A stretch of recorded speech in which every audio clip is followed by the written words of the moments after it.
Hola, hola, hola, hola, hola. ¿Cómo les va? Bueno, hoy quería prepararles este video porque es un tema recurrente de estas últimas semanas, entonces me pareció importante comentarlo porque probablemente a un montón de gente le interese. Como siempre, digo, esto, el gurú del cloud, que eso, me decía, no, Dani, eso ya lo sé. Bueno, pero hay un montón de gente que no. Entonces, estos videos están hechos para un montón de gente que no son gurú. Es más, que quizás no tiene tan claras las ideas porque bueno, porque hay cosas que es difícil, la curva de aprendizaje de ciertas cosas no es fácil. Perdón, me tengo que hacer unas cositas acá. Entonces decía, ¿cuál es el tema de hoy? Bueno, el tema de hoy es el denominado infraestructura como código. Ese va a ser el tema, el IAC, IAC. Vamos 2 metros para atrás, decimos IAC, espera, vamos a la historia. ¿Cómo es la historia? Y desde hace muchísimos años, inclusive hasta hoy también, no digo fue, no, no, es hoy y será. Uno quiere instalar un sistema operativo en una máquina y bueno, tiene un pendrive, tiene, no sé, un DVD, tiene un, no sé, algo, una imagen, una máquina virtual. Entonces uno tiene una especie de secuencia. Bien, instaló esto, después lo otro, el disco es así, bla, bla, bla, otra cosa. En el caso de Windows, muchas veces next, next, next, next, next, finish. Y después hay que configurar cosas. Es decir, nuestra vida de técnico, por ahí no el usuario final, porque el usuario final cuando se le rompe una vez cada tanto dice, arreglámelo, sino que en nuestra vida técnica de IT eh, hacemos cosas recurrentes. ¿Sí? Lo justo o no es recurrente. Entonces, en el pasado, en el presente, y digo, y seguramente en el futuro, hay recetas para hacer cosas. ¿Querés instalar esto? Entonces hay una receta. ¿Querés hacer tal cosa? Mirá, está esta receta. ¿Querés instalar una aplicación? Bueno, hace esto, después entras, configuras tal cosa. ¿Querés instalar un servicio? ¿Querés instalar el programa para hacer bla, bla, bla? Lo mismo, hay una receta. Entonces, con el tiempo, los administradores, que somos bastante vagos, fuimos, lo somos y lo seremos, uno empezaba a usar ciertos trucos. Yo me acuerdo, por ejemplo, tener los batch de Windows, de Linux, donde había como una instalación desatendida, se llamaba, en varios productos de sistema operativo, en bases de datos, con lo cual la instalación desatendida era doble clic a algo, y eso corría el instalador con un archivo de parámetros que configuraba. Bien, eso existió de hace mucho tiempo, mucho, y existe todavía, también digo se existirá. Después existían los batch donde, bueno, vos terminabas de instalar Linux, hacías doble clic en un batch y ese batch te preconfiguraba un montón de cosas como vos querías. Bien, eso era y es, por decir así, el estándar de trabajo de los informáticos. ¿Por qué? Bueno, porque cada uno cuando instala su versión de Linux, de Windows, hasta de Mac, por ahí uno le dice, oh, pero quiero instalarle esto y esto y esto, entonces tiene una carpeta con los instaladores y tal cosa, y una secuencia, un manualcito. Bueno. ¿Qué es lo que pasa con eso? Eso sirve cuando uno tiene que hacer esto una vez cada tanto. Si uno lo tiene que hacer todos los días, era un coñazo, era una cagada brutal. Entonces, aparecían ciertos trucos como por ejemplo clonar los discos. ¿Se acuerdan esas máquinas donde yo ponía dos discos, el origen, el destino, clonar? 10, 15 minutos, bueno, lo clono. Saco el clonado, meto otro. ¿Por qué? Porque se preparaban discos, perdonen, que sigo dando clic acá a la instalación, se preparaban por ahí discos para 50 máquinas PC o notebook para los empleados, entonces se preparaba una, lo que se llama el plataformado, y después se copiaba 50 veces. Se querían instalar 5 servidores de bla bla bla, de web, entonces se instalaba uno, se clonaba, si se podía, no siempre funcionaba bien eso. Y si no, había que hacer 5 instalaciones en paralelo. ¿Cuántas veces vimos nosotros al técnico con 5 o 6 notebooks que está apretando los botones diciendo next, next? Bueno, ¿qué es lo que pasa acá? Esa práctica sirve, realmente sirve, y además es muy buena porque uno aprende una secuencia de instalación y una secuencia de configuraciones. Entonces, la próxima que no tiene que hacer lo hace más rápido, mejor, y además va mejorando ese manual. ¿Qué es lo que pasa acá? En el año 2011 exactamente, y por eso me dejé esto acá, repito, y este proceso servía, esto que decía, sirve para sistemas operativos, para hardware, para montar un hardware nuevo, sirve para instalar aplicaciones, servicios, distros de Linux, un montón de cosas. En realidad sirve para toda la mayoría de nuestras tareas informáticas que son recurrentes. Entonces decía 2011 Amazon, cuando empieza con su concepto de la nube que no es ni más ni menos que servidores que tienen otros, cableado que tienen otros, switch que tienen otros, virtualización que gestionan otros, aire acondicionado, eh, seguridad física, ¿verdad? Que tienen otros y que me alquilan. Bueno, Amazon, que no eran ningunos idiotas, ni lo son, y se dieron cuenta, escuchame, tenemos que armar 1000 equipos de almacenamiento, vamos a ir uno por uno. Bueno, entonces ahí apareció este concepto de infraestructura como código, que no es ni más ni menos que una especie de macro, si lo querríamos decir, para hacer cosas. Bien, lo que normalmente era una instalación desatendida de un sistema operativo, de una base de datos, de una aplicación, bueno, el tipo dice, mira, lo tenemos que evolucionar. Entonces, Amazon saca estos productos que Amazon lo denomina Cloud Formation. 2011. 2012 aparece Ansible. Bien, con una idea parecida. Después, 2014, si no me equivoco, aparece Terraform, julio del 2014. Y en algún momento, seguramente un poco después, aparece Microsoft con Azure, con lo que él denomina el Resource Manager. Bien. ¿Cuál es el concepto de estos productos? Que todos son más o menos tienen la misma idea con sus más y sus menos, ¿no? Entonces, ¿cuál es la idea de estos productos? Bueno, en el caso de, vamos a agarrar uno fácil, vamos a empezar con uno fácil, Ansible. Había otro que se llamaba Puppet, que no lo puse acá, está medio como abandonado. Y había otros dos o tres más, que ahora yo creo que perdieron un poco de fuelle. Estos son sin duda los número uno y los más usados sin ninguna duda. Entonces vamos a hablar de Ansible. ¿Qué es lo que pasa con estos tipos? Estos tipos dicen, yo tengo que montar un servidor, aplicación, lo mismo de siempre, tengo que hacer esa tarea redundante para, no uno, 50 servidores. Entonces, ¿cómo funciona esto en el caso de Ansible? Y en el caso de Terraform es bastante parecido. Estos dos diría que son bastante parecidos, mientras que el Resource Manager y el Cloud Formation, bueno, son también parecidos a su manera, ¿no? Entonces decía Ansible, para ver algo fácil, yo me instalo Ansible en mi máquina, una pequeña aplicación de unos pocos megas, no es muy grande. Ansible va a hablar con un sistema operativo, con lo cual imaginemos que yo tengo 50 máquinas con Linux instalado, en las cuales a las 50 máquinas le instalo el cliente de Amazon o un Ansible, el cliente de Ansible digo. Y hay varias maneras de hacer esto. Desde mi máquina yo hablo con los 50 equipos y les voy pidiendo a ese Ansible que tiene instalado que haga cosas.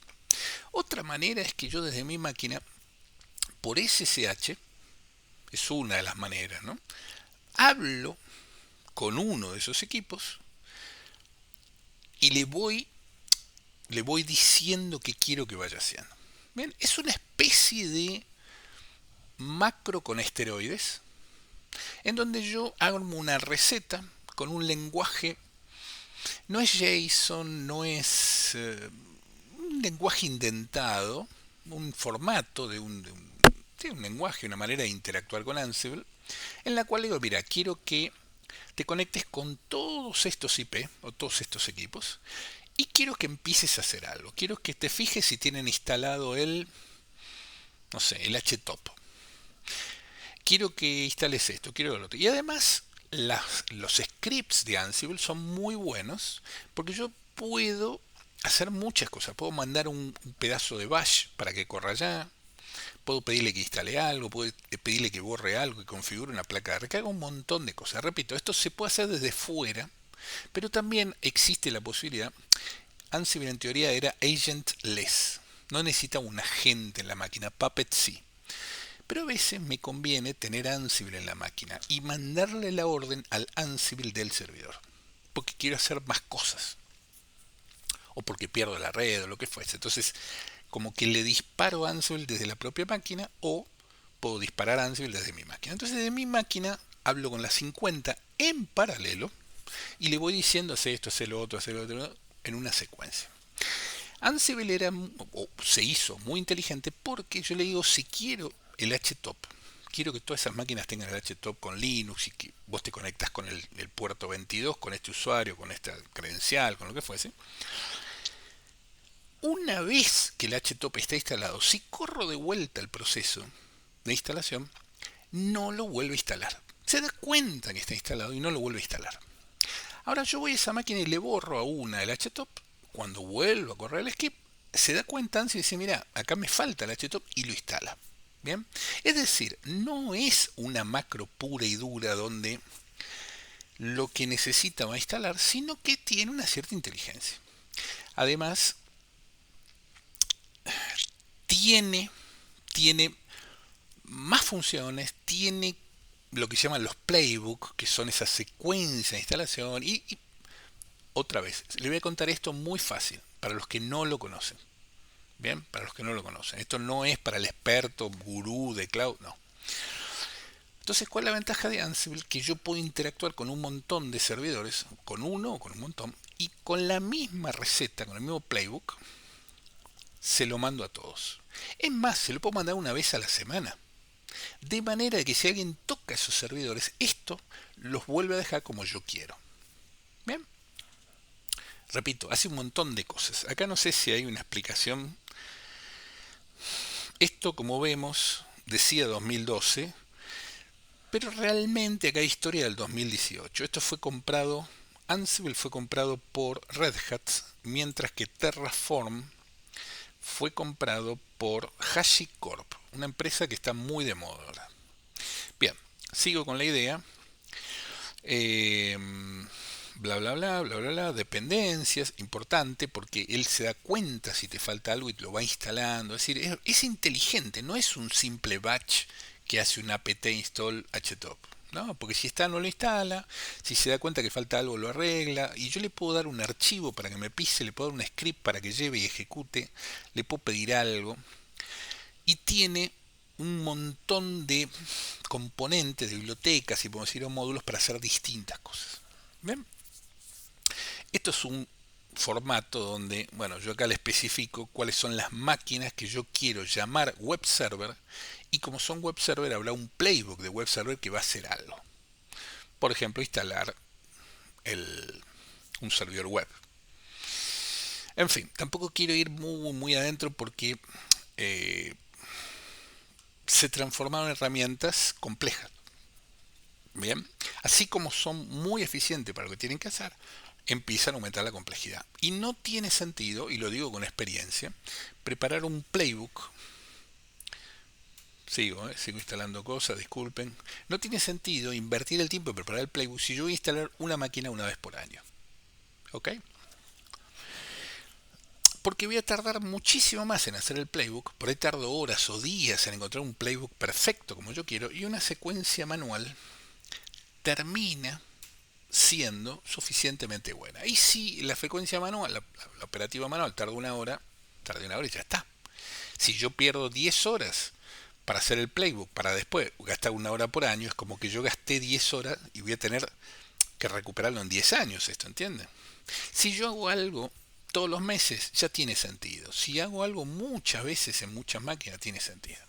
La idea de esto era un macro con esteroides que hable por SSH o que hable por algún canal de comunicación y que me automatice algo, de manera que yo programo el playbook y yo guardo un archivito playbook de 2K. Eso es todo. Todo lo demás, bueno, tan grande como yo quiera, porque yo puedo meter componentes que quiero que estén en esta máquina, entonces ese componente se lo lleva a un servidor y lo instala en un servidor. Pero la teoría de esto es que en un archivo texto muy chico, de unos pocos bytes, o un par de K, yo tengo toda la secuencia de despliegue de cosas para que un servidor se transforme en el servidor que yo quiero. Bien. Esta idea de macros potenciados con esteroides, bueno, empezó a cundir. Decía que primero fue Amazon, ahora vamos a ver un poco CloudFormation, pero Ansible fue para mí un líder, Puppet fue otro. Puppet necesita un agente en la máquina. Terraform. Y Terraform también tiene sus archivos con su formato, un estilo Ansible. ¿Qué es lo que pasa con esto? Yo, como dije, desde mi máquina, que puede ser un Linux, puede ser un Windows, una Mac, con un cliente de Ansible o de Terraform, hablo contra algo. Y eso que hablo puede estar en mis oficinas o puede estar en cualquier cloud. Puede estar en Amazon, puede estar en Azure, puede estar en Google Cloud. Podría estar en otros clouds. Realmente, como la interacción es por SSH, principalmente es el básico, yo hablo contra ese recurso con un protocolo, con un cliente, que es muy común, es como el estándar. Perdonen, que sigo instalando máquinas, y hablo contra eso. Ahora, ¿qué pasaba? Que estos sistemas me servían para mí desplegar cosas en un servidor virtual en cualquier lado. Bien. Esa idea fue la que evolucionó y apareció CloudFormation. Y acá es donde aparece una vuelta más de rosca. O sea, si vamos a la historia, primero era algo a mano, después un batch hecho en Linux, en Windows, después Ansible, donde ya tengo, y de repente aparece CloudFormation, donde dice, bueno, mira, como yo en el mundo cloud es muchísimo más complejo, porque tengo muchísimos servicios, disculpen, que esto es...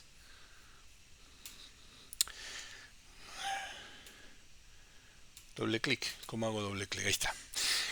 Tengo muchos servicios. Entonces el CloudFormation empieza a hablar con distintas cosas de Amazon. ¿Bien? Yo no lo quería complicar mucho Ansible, pero en Ansible cuando yo instalaba algo y eso estaba, entonces después seguía esto, una secuencia, a partir de que algo anterior ya había completado. Es decir, si yo quería cambiarle, no sé, por ejemplo, el IP de una máquina, por decir, o el nombre, una vez que le cambiaba el nombre, entonces después corría otro proceso con Ansible o Terraform que con el nombre nuevo hacía algo. ¿Está bien? Es decir, había una secuencia ordenada, algunas cosas podían ir en paralelo, otras secuenciales, y había un control, decía, de no hacer dos veces lo mismo si ya estaba hecho, y de hacer algo cuando el paso anterior o un paso antes había terminado. Entonces, con CloudFormation, Amazon dice, vamos a llevar esto al siguiente nivel, donde con un archivo de CloudFormation yo despliego Cloud. CloudFormation. Cloud. ¿Qué quiere decir? Bueno, que un archivo de CloudFormation creo un rol, creo una VPC, creo un subnet, creo un default gateway, una ruta, creo un servidor, creo reglas de firewall, creo un security group, un NACL, un network ACL, creo. Entonces, al final, el archivo de CloudFormation, que termina siendo un archivo de texto, en este caso sí tiene un formato tipo JSON, bien, con sus particularidades, o YAM, porque son dos formatos que acepta acá, y que este servicio, bien, de CloudFormation hace la automatización, el despliegue, la puesta en marcha, todos los procesos que yo necesito para servidores, para redes, para bases de datos, para todos los servicios de Amazon. Es más, si yo tengo una aplicación hecha en lo que fuese que quiero desplegarla, mientras esa aplicación o los instaladores o el código de developer esté en algún lado, lo mezclo con esos procesos de DevOps, si podemos decir. Entonces, no solo el CloudFormation me crea un servidor virtual y lo configura y lo conecta a internet y bla bla bla bla, sino que además va a buscar ese código de algún lado, de un repositorio, lo trae, lo instala, lo configura, lo prepara. Todo eso es el automatismo a niveles elite. Lo mismo decía que CloudFormation es el Azure Azure Resource Manager, que hace lo mismo en el mundo más. Uno habla contra ese componente y ese componente es el que va haciendo las cosas. Se transformaron, si Amazon hoy tiene 350 servicios, bueno, yo con un CloudFormation, una receta de CloudFormation, puedo interactuar con 350. Y de cada uno de esos servicios yo puedo hacer muchas cosas. Bien, muchas cosas. Ejemplo, puedo crear una instancia, configurarla, borrarla, hacer una copia, transferirla de una región a otra. 200 cosas solamente con S2. Si después le agrego S3, 200 cosas. Después agrego Athena, RDS, que yo, se transforma en una infinidad de cosas. Empieza la complejidad, porque armar CloudFormation no es tan sencillo. Hay que empezar a entender cómo gestiona esto. Hay 4 objetos. No sé si acá está el resource, parameter, mapping, condition, output, metadata. Bueno, 6. Hay 4 necesarios.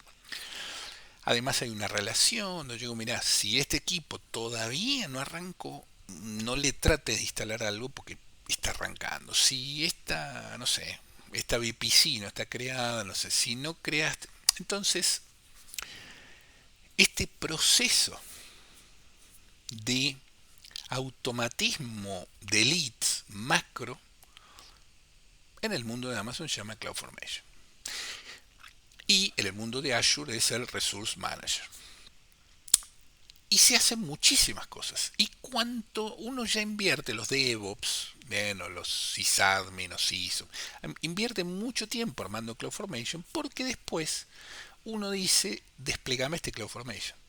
¿Sabes qué? Desplegame este CloudFormation, pero te voy a cambiar estos parámetros que usa de input el CloudFormation. Entonces el mismo CloudFormation sirve para dev, para pre, para pro, para test, para QA, para lo que fuese. Porque es el mismo, la misma receta, pero necesita varias variables cada vez que lo corra. Entonces esas variables son distintas para cada entorno.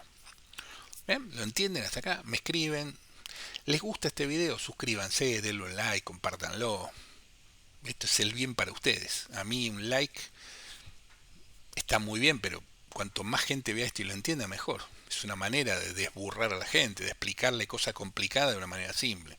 Siempre en dominio digital intentamos lo difícil, explicarlo fácil. Pero para eso es muy difícil hacer eso, porque hay que entenderlo muy bien para poder explicarlo fácil. Si no, no es tan sencillo explicarlo. No, es complejo la explicación que te cuentan. Bueno, decía, con estos sistemas, la gente empieza a invertir mucho tiempo ahora programando los templates, se llaman, de CloudFormation. Porque eso, aunque tarde un montón de horas, después yo lo aplico un montón de veces.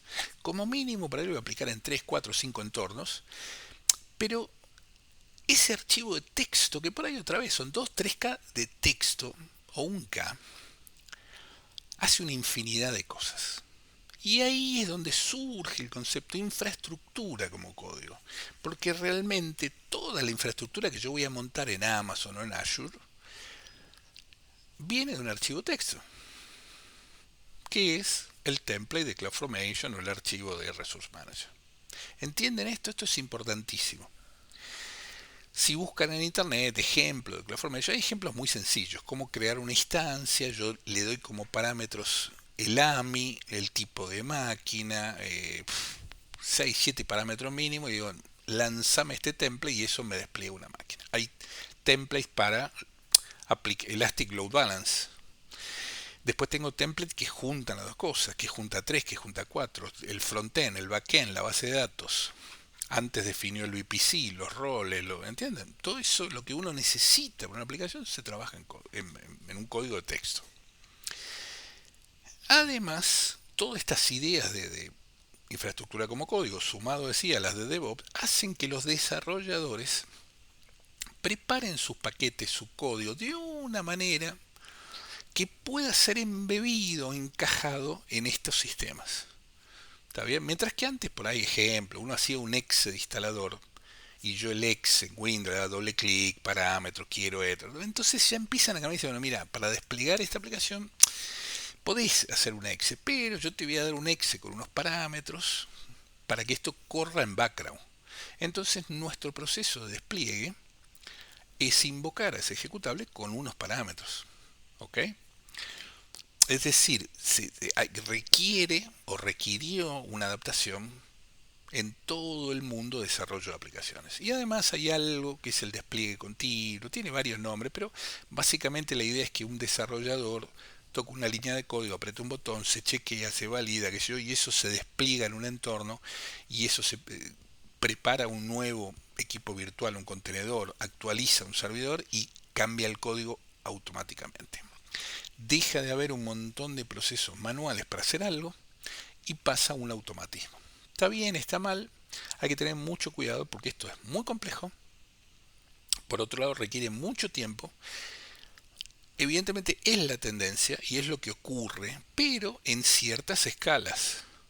Vuelvo al mismo ejemplo de antes. Si yo tengo que instalar un servidor una vez por año, y sabes qué, lo voy a hacer a mano muy rápido, a lo sumo me hago un documento, ya está, 1 hora por año, 2 horas, ya está.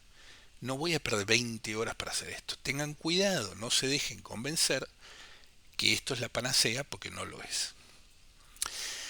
Decía, CloudFormation es la solución de Microsoft. Y acá es donde Ansible y Terraform parecía que habían perdido la guerra, porque aparece CloudFormation que dice, no, mira, hacelo con mi método, pero acá Ansible y Terraform, con una guerra de guerrillas, si podemos decir, empiezan a tener relevancia y se transforman en herramientas muy importantes, quizá tan importante como un CloudFormation. ¿Por qué? Porque empieza a haber 3 nubes, o 4, digamos que hay 2 grandes, Amazon, Azure, Microsoft, pero está Google y después hay otras más chiquitas. Entonces, ¿qué pasa con Ansible y Terraform? Estas empresas entienden que si hacen las cosas bien, interactúan ellos, Ansible, interactúa con las 3 nubes. Entonces, desde mi máquina, yo puedo lanzar un playbook de Terraform y hace todo un despliegue en 3 nubes distintas o 5, ¿entienden? O on-premise, en mis propios servidores, o en todo junto. Entonces, Terraform y Ansible evolucionan en decir, nos abstraemos de la nube que uses y vos me das unos parámetros y unas cosas que y yo te despliego esto en Amazon. Pero si querés te lo despliego en Azure. Y la receta es casi la misma. Casi la misma. Entonces, lograron la masificación de su metodología de automatismo en varias nubes y en on-premise al mismo tiempo. Y eso se transforma en algo brillante porque es una capa de aislamiento donde ya no, yo no tengo que armar CloudFormation, yo ya trabajo en Ansible o Terraform y eso habla con Amazon. Pero dentro de unos meses yo me quiero ir a Azure y sigo usando Terraform y le digo, mira, ahora tenés que hablar con esto. Y ese cambio es más fácil.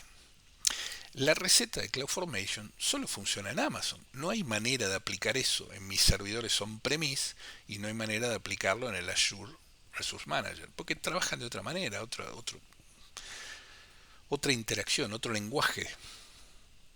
Pero Ansible y Terraform, y decía, había otros también más chicos, están una capa más afuera. Entonces, si yo aprendo Ansible, yo puedo hablar con los tres clouds, con las 3 nubes. Ansible o Terraform. Mientras que yo aprendo CloudFormation, solo voy a hablar con Amazon. On-premise, eso no me sirve. ¿Ok? Bueno, on-premise, salvo que use servidores de Microsoft, de Amazon on-premise. Pero si no, en mi servidor de Linux, eso no sirve. No hay un CloudFormation en mi servidor on-premise. Bien. ¿Cuál es la parte negativa? Que el automatismo es más, al final es como un lenguaje de interacción o de programación y pasa lo mismo que el resto de los lenguajes. Si yo hago un desarrollo en Ruby on Rails o en Python o me estoy casando con ese lenguaje, no puedo después cambiar e irme a otro, no es tan fácil. con cualquier lenguaje. ¿Está bien? No es tan fácil. Como siempre, el programador que es bueno, experimentado, qué sé yo, bueno, si vos ya sabes programar en C, programaste en Pascal, en Delphi, programaste en .NET, en Visual Basic, entonces, bueno, podés programar, te diría, por ahí en C Sharp, objetos, o en C++, o en C. Podés programar también en Python. Bueno, porque sabes de C, sabes de Basic, sabes de cosas, podés trabajar en Python. Es decir, hay como un montón de conocimientos que se heredan de otro lenguaje, que son genéricos. Los lenguajes no son tan distintos uno de otro. Hay un montón de cosas que son parecidas. Los tipos de variables, las iteraciones, el input-output, las bibliotecas. Es decir, hay un montón de cosas que las clases son más o menos parecidas. Entonces, dicho esto, perdone que sigo dándole clic a un proceso de instalación. ¿Qué es lo que ocurre acá? Que así como cuando uno elige un desarrollo para una aplicación y que no es tan fácil después cambiar a otro, con esto pasa más o menos lo mismo. Si yo elijo CloudFormation, es Amazon. Si yo elijo el Azure Resource Manager, es Azure. Si yo elijo Ansible, no es tan fácil pasarme a Terraform. Y si elijo Terraform, no es tan fácil pasar a Ansible. Hay muchas cosas parecidas, pero otra vez no es lo mismo. Y si yo trabajo con Ansible y Amazon, trabajo de una cierta manera, con cierta biblioteca, con ciertas cosas, pero cuando empiezo a trabajar con Ansible y Azure, hay cosas que tengo que cambiar. Entonces hay que tener mucho cuidado con quién se casa uno. Hay que tener mucho cuidado si uno quiere casarse, por poner un paralelo gracioso, porque quizás si yo tengo que instalar un servidor o dos por año, nada de esto me sirve. ¿Estamos de acuerdo? Si yo hago despliegues de una aplicación relativamente sencilla, y lo hago de otra manera, el Bash o Python, vamos a ver por ahí, Bash y Python son suficientemente potentes para hacer un montón de cosas. No necesito quizá en ciertos lugares, ¿no?, llegar a Ansible, no hace falta o a Terraform. En muchos POC, Proof of Concept, una demo de una aplicación, bueno, me lo tengo que pensar, porque montar todo esto no es gratis.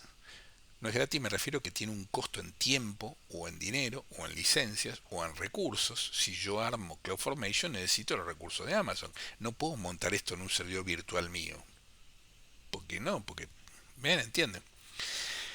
Si yo quiero usar Terraform, está bien, pero tengo que aprender Terraform. Entonces, quizás, y en determinadas situaciones, determinados casos, no tomen esto como el absolutismo, me conviene para una aplicación sencilla de tres capas básicas, front-end, back-end, base de datos, y por ahí me conviene hacerlo de otra manera.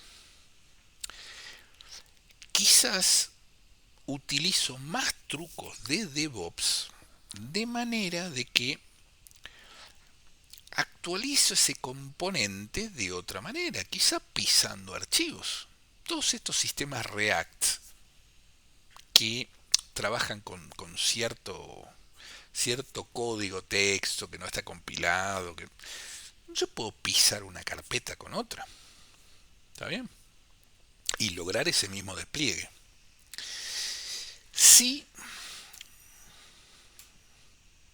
por el contrario yo estoy haciendo despliegue de base de datos, hay que tener cuidado, porque el despliegue, usando estas herramientas, quizás me elimina la base de datos, la reinstala, me vuelve a crear todos los objetos y me vuelve a copiar todos los datos, las tablas y los registros de cada tabla que yo quiero en mi entorno de desarrollo. Pero cuidado, porque si yo tenía un montón de lotes de datos de prueba, los puedo perder. No siempre es tan inteligente ese upgrade como para hacerme un deploy de deltas. Más o menos, en las bases de datos es más complejo eso. En algunos casos se puede hacer, otros es bastante difícil. Entonces, dicho todo esto, espero que hayan entendido que es el automatismo, la evolución de los automatismos, la infraestructura como código, ciertos procesos de DevOps, que se llaman DevOps porque hay que programar para hacer tareas de SysOps, si queremos decir, o de operaciones de servidores, de recursos. Entonces, programo cosas que las corre, hago esto, pero eso tiene una curva de aprendizaje en el producto, tiene una asociación con una tecnología, con una nube, con un producto, con un lenguaje. Todavía no metimos acá contenedores. ¿Bien? Porque en contenedores también existe el tema de Docker, el tema de Podman, el tema de Kubernetes, el tema de ECS, EKS de Amazon, los contenedores en el mundo de Windows.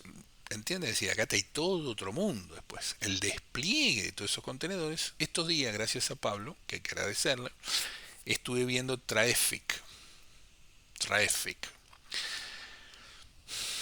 Una especie de engines con balanceadores, con gestores, con control si está activo o no, con una interacción con ciertos contenedores. Tengo unas demos, después por ahí voy a mostrar en otro video una demo de Traeffic. Está muy bien, pero cuidado, todo eso vuelve a ser una especie de despliegue, usar Traeffic o usar Kubernetes o usar Docker Compose con Swarm, con lo que fuese, también involucra procesos de DevOps. Existen herramientas como Rundeck, como Jenkins y otros para hacer trigger de cosas. Existen, por supuesto, servicios en cada uno de estos lugares tipo pipelines donde, bueno, cuando pasa algo acá, hace esto, cuando hace esto, y hago toda una secuencia de cosas para poner en marcha.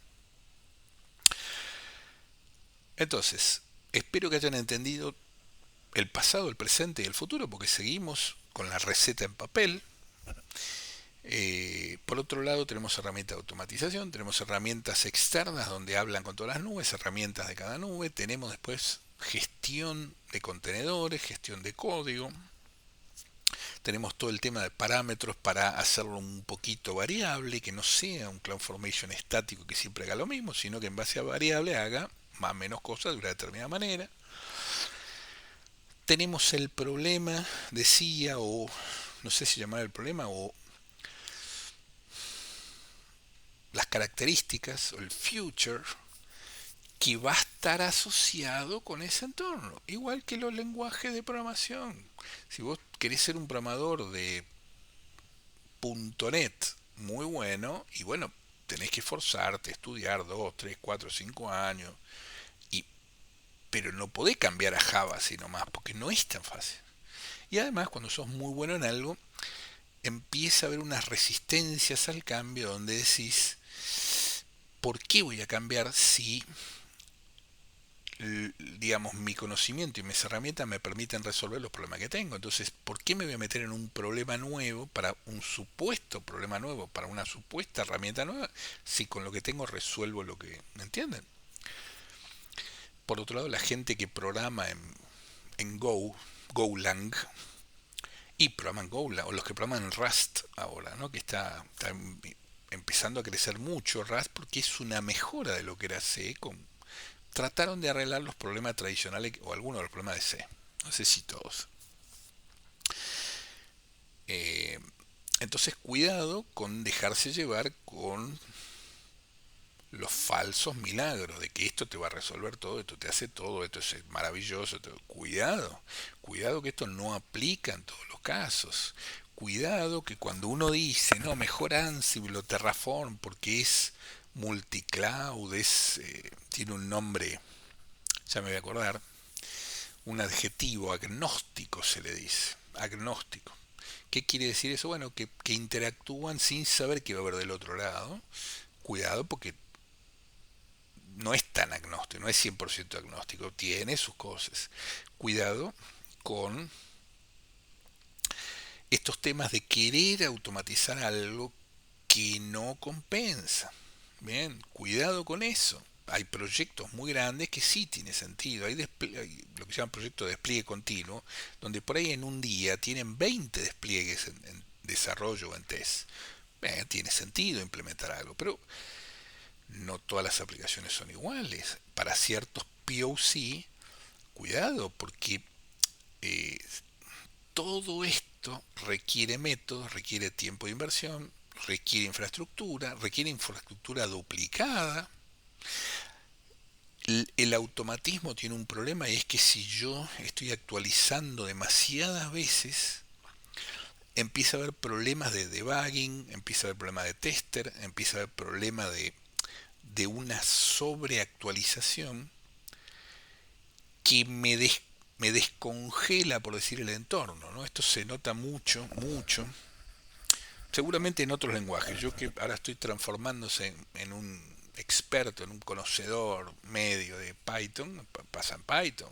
Si esto necesita el Python 3.10.4 y poner 3.10.4, no, pero tengo el 3.12. No, no es compatible. Entonces poner el 3.10. Porque si le pone el 3.12 metes esto. Pero después necesita la biblioteca no sé qué. Volvemos a los problemas de Perl de hace 20 años atrás. Esos problemas los tenemos con Perl. Entonces, cuidado, porque este automatismo donde, ejemplo, en un servidor Linux, yo todas las noches hago un apt update, apt upgrade y actualizo todo, cuidado porque empieza a generar problemas. Porque estoy sobreactualizando y poniéndome en la cresta de la ola, tan en la cresta de la ola de cada noche, que me puedo caer delante de la ola. Entonces, tengan cuidado con eso. Una vez más, tengan cuidado con los falsos profetas. Esto es la salvación, esto es la luz, tenés que cuidado. Yo me certifiqué con Amazon, tengo 3 exámenes ahora, probablemente haga un cuarto. Estoy haciendo cursos, certificaciones de Python, aprendiendo un montón, todo muy bien, pero aunque estoy como experto de Amazon y estoy transformándose cada día en más experto de Amazon, no hablo maravilla de esto ni puteo las otras nubes. Porque hay distintas cosas. Hay, por ejemplo, temas comerciales que uno nunca se entera, donde por ahí Google Cloud o a veces Azure es más barato para ciertas cosas. A veces DigitalOcean es una excelente solución, que es como una especie de hosting, eh, una línea entre lo que era el hosting viejo de antes, pero modernizado, un punto intermedio entre el hosting del 2000 y Amazon. Hay punto intermedio, DigitalOcean. Aparece Cloudflare, un servicio muy particular, Cloudflare. Por ahí eso es más barato que usar Amazon. No, depende. Por ahí Azure es más barato en ciertas cosas, otras cosas es más barato Amazon. Entonces, creo, como muchas veces dijimos, que el profesional tecnológico tendrá que mirar todo esto, entender todo esto y después ver qué conviene. Y si vos trabajas en Amazon, y bueno, tendrás que aprender muy bien Amazon, porque, bueno, porque es lo que está. Pero no descartes el resto de las cosas. Aprendelo igual, miralo, comparalo, sé crítico, porque quizá te empezás a dar cuenta que ciertos productos, ciertos servicios, cierta nube es mejor para algo. Hablando de traffic es una capa de abstracción. Otra vez, yo instalo Traffic en un contenedor o en una máquina ¿y esa máquina dónde? Y bueno, puede ser on-premise o puede ser en cualquier nube. Con lo cual Traffic es un simplificador, un aislamiento, una nueva capa que puede funcionar en varios entornos. No la descarto. Pero entendamos bien qué es y qué hace. Llegado acá, 40 y pico de minutos, espero que todo esto les haya servido, les haya dado un panorama de la situación actual. Yo me quedé con esta página, ¿no? Pero acá hay información bastante buena de lo que hacen, lo que usa cada uno. Si se dan cuenta, acá también tenemos resource, group resource, provider, syntax, templates, extension. Entonces, otra vez, cada uno le va dando sus nombres, pero no son muy distintos entre ellos, ¿no? Hay términos muy buenos, la resiliencia. Oh, hay que ser resiliente. Bueno, el caso de Ansible decía, Ansible, yo, gracias a Laura, te agradecer, bastante a Laura, a otros también que me han mandado manuales, me han explicado, he invertido tiempo en mí, aprendí un huevo de Ansible, tengo un montón de cosas hechas en Ansible. También la curva de aprendizaje no es tan fácil y me encontraba con los problemas de la biblioteca. Esto está basado en Python, en algún lado, bien, y eso implicaba los problemas de biblioteca, que había bibliotecas de Ansible que necesitaban una cierta versión de Python y con la otra no andaba y tenés que hacer esto. Todos estos temas tienen varios problemas, antes que me olvide para cerrar esto, temas de seguridad, bien, cuidado con eso, temas de sobrecreación de cosas, porque si yo acá me equivoco y le digo 100 contenedores de esto, me va a crear 100 contenedores. En el mundo real, viste, hacer 100 veces algo y me doy cuenta. Acá no, acá es un numerito. En vez de 1, 10, 100 me equivoqué y eso fueron 100. Y hay un tema de costo relacionado, y hay un tema de licencias, y hay un tema de que las nubes no son gratis, y el backup. Y esto también nos ayuda de cierta manera, pero nos pone una capa que nos invisibiliza, si podemos utilizar ese término, lo que de verdad está pasando ahí abajo. Cuando antes uno instalaba con no sé, yam, install, bla, bla, bla, ahora yo le digo a Ansible, quiero que instales el htop. Y él, sabiendo el servidor qué sistema operativo es, hace apt o hace yam o dnf o lo que fuese, o pkg. Entonces, pierdo el conocimiento de cómo hacerlo a mano, porque esto me está dando una capa de abstracción. Bueno, dicho todo esto, espero que esto les sirva. Déjenme en los comentarios, preguntan, ¿quieren manuales de algo? Yo les paso los manuales que tengo, los que usé yo. Sobre todo de Ansible tenía varios manuales muy buenos, temas de Python, porque Python también ayuda a esta automatización. De CloudFormation, hay unos manuales grandes de CloudFormation, porque CloudFormation es muy complejo, por lo que dije, hay un montón de servicios, un montón de parámetros en los servicios. Dicho todo esto, muchas gracias por haber llegado hasta acá, espero que les sirva, compartan, like, suscriban, bla, bla, lo mismo de siempre, no se los voy a repetir, y será hasta el próximo video. Chao.